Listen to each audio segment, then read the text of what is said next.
Hello everyone, Joseph Hastreiter here with the EWH University for Small Business, and welcome to this session on KPIs. KPIs stands for Key Performance Indicator.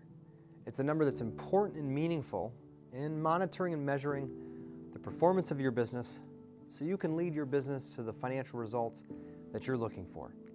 And to give you an idea of how this session is going to flow, we're going to start with what are KPIs? Why are they important?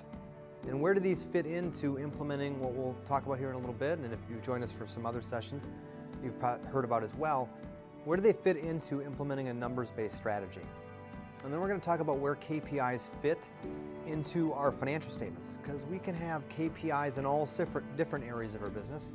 We're going to be focused on KPIs today related to our financial statements and the financial performance of our business.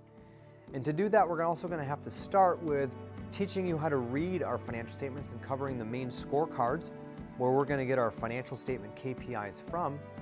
Then we're going to go into more detail with some of the KPIs on the income statement, and then also the balance sheet to give us a greater reference and feel for what KPIs are and how we can apply them to our business and how they can be used and why they're important to really understanding where we're at.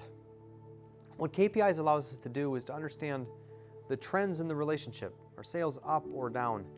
Are the amount of expenses we need to support sales going up or down or staying consistent?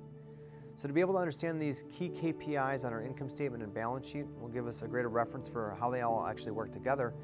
But those key KPIs then will be the ones we'll be checking in with every single month, every year to make sure that we're on track. Because the other thing is, there's a lot of different numbers or a lot of different KPIs in your business.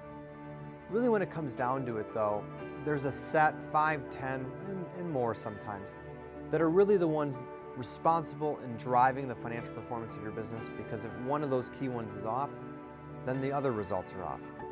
Also to clarify, there are a lot of other numbers that you're going to use to manage different departments or different areas, but we always need to make things simple.